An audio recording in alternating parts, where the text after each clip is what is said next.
Hey guys, hope everyone did well with their round 1 fantasy team. I'm really keen for round 2 to start. I did a lot better than I thought I would.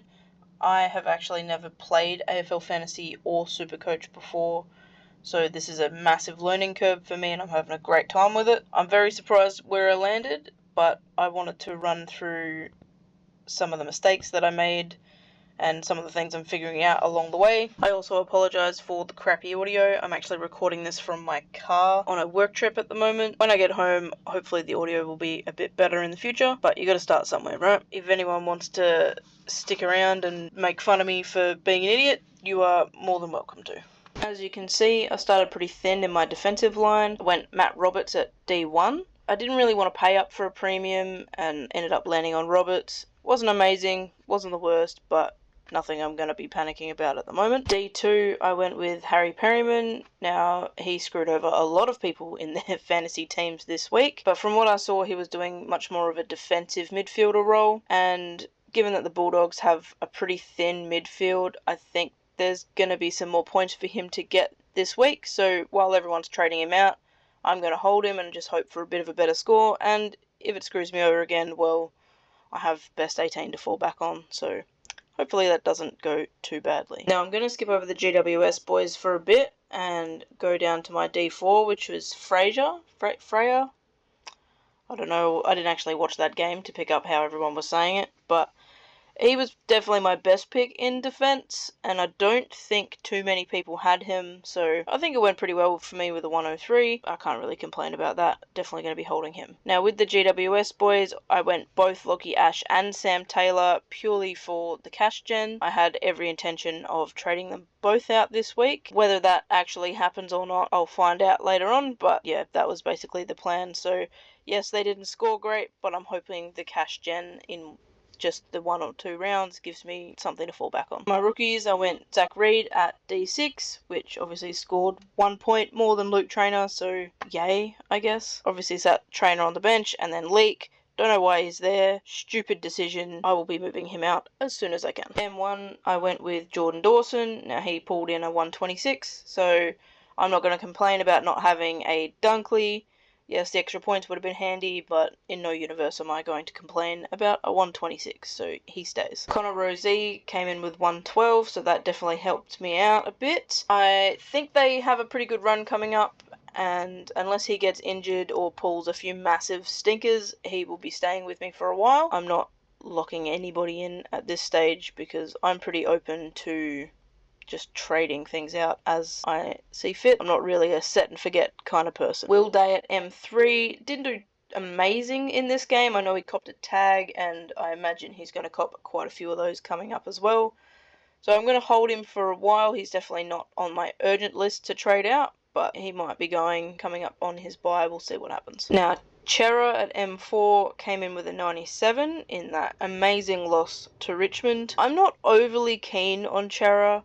He did well enough. He'll stay until I have run out of other people to trade out, I think, but I'm not expecting anything amazing from him. Oliver, 84, basically he produced what we paid for him. I thought he was going to sort of go back to the Clayton Oliver of a few years ago. I went to the Fremantle-Melbourne preseason game. He looked really good there. Obviously, I wasn't expecting him to kick a bag every time, but yeah, I'm not entirely confident with this one either. Nathan O'Driscoll, not only do I just love him as a player, he's probably up there in my top, 3 favourite players in the competition. He pulled in an 85, being priced in the 400s. I am very happy with that, and he won't be going anywhere for quite some time. I think he's definitely in the best 22 at Fremantle, and hopefully he stays there. Ollie Hollands, I've tossed up the idea of trading him out this week.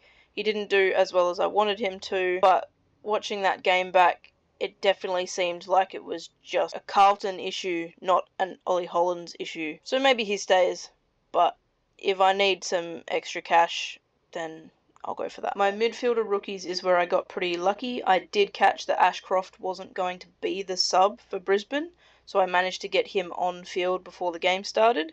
So that definitely helped me out. I know a lot of people missed out on him because they thought he was going to be the sub and just didn't catch it, but lucky for me, I don't really have a life, so I was able to get there in time. Murphy Reed, he's a gun, and I think he's going to be a great player, but I don't see him kicking 4 goals in every game.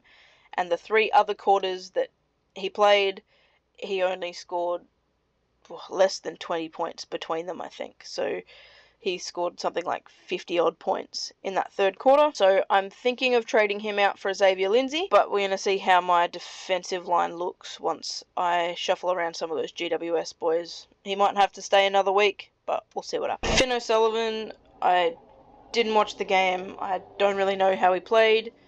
He's a cheap-ish pick and scored a 51. If I need to get rid of him, I will, but he's fine to stay at the moment. Didn't really get enough information from that to make a decision. I'm pretty happy with him to just sit there. Now, Maxi Gawn, obviously absolute gun of a ruck and just bullied GWS ruck. I know he did let up. He didn't get score as big as I thought he was going to, but I did captain him, so it's not too bad. I'm not going to complain about a 126 kind of score. Tom de Koning and his 132 was absolutely insane. I definitely should have VC'd or captained him, but I'm not going to complain about a Gawn. Harry Boyd, 68 as a next to basement price rookie. He absolutely stays. Now, my forward line, I got both very lucky and very unlucky, I think. I had Rankin and Horne-Francis. I did that so I wouldn't have to pay up for Horne-Francis later on. I did really want to start Rankin, so I managed to get him in there. So he scored a 107, absolutely brilliant.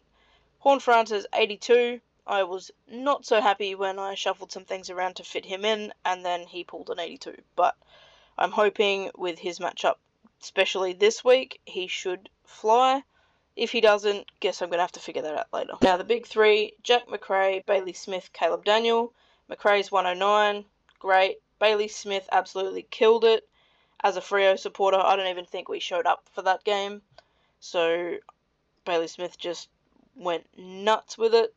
126. And then Caleb Daniel, again, I didn't watch the North Melbourne game, but a 91 is definitely a decent score for that price. Then I went to Hugo Garcia. He will be leaving my team at some point, but I may be holding him for another week just to shuffle some things around. Then on my bench, I had Sam Wicks and Sam Davidson. 43 and 53. Sam Wicks for the price. Obviously, you don't want a 43. You'd want something more than that. So, not sure what I'm going to do with that one. Davidson, 53 is not too bad. I'm definitely going to hold him for another week and hope he gets a decent crack at it. I am very happy I didn't start Riley Sanders anywhere because I know a lot of people got screwed over with that. So, I dodged a bullet with that one. And then, as my utility, I had Campriali. Probably should have had him on the field somewhere, but oh well. If anyone wants proof that this is my first time attempting AFL Fantasy or Supercoach, you just have to look at my Supercoach team.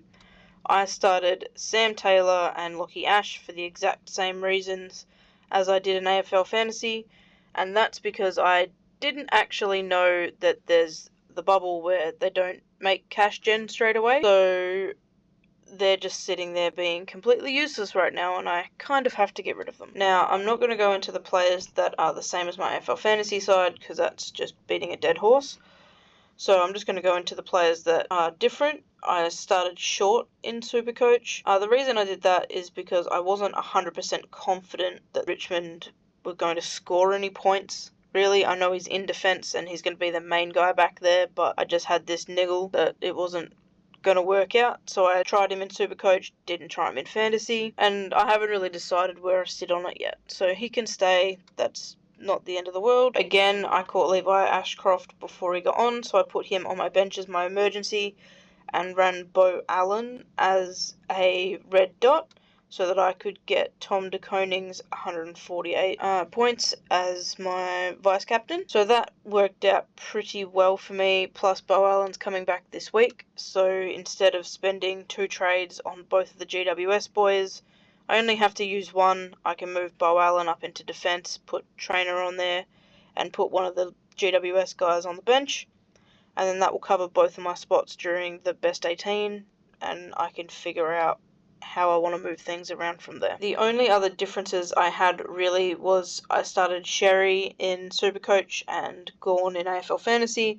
I just couldn't decide between the two of them, so I started one each. They scored pretty similarly, and they're going up against each other this week, so that'll be very interesting. And then it was just the guys on the bench. So Archer Reed as my ruck instead of Harry Boyd. Other than that, my forward line, I had no Horne-Francis, and I started Davidson on the field, which was not a good decision because he only got a 39 in Supercoach, so that wasn't great.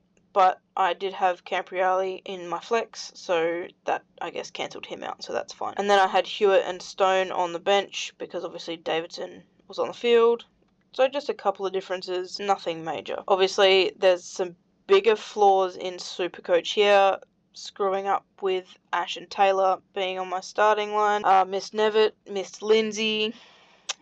I did get De Koning as the vice captain, so that was pretty good. No Horne-Francis, not a big deal at the moment. I did run a red dot, so I could have missed out on some price changes there, but again, it's Supercoach and we're in the bubble, so not a big deal at the moment, which I didn't know until this week.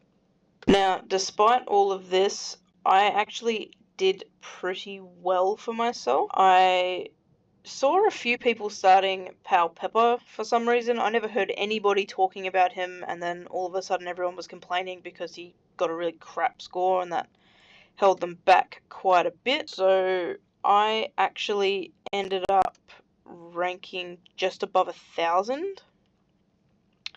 Yeah, so I got 2,264 as my score, ranked 1,077. Much better than I did in AFL Fantasy. I actually have no idea how I did that. I guess I'll just have to figure out if I can actually keep that going or not. Like I said, this video isn't for anybody to do what I do. It's mostly just a bit of entertainment and watching me fumble my way through my first season doing fantasy coaching, and also just a little bit of seeing my progress as I'm figuring things out. So yeah, if you did stop by and watch this, thank you very much, and hopefully I'll do another one next week.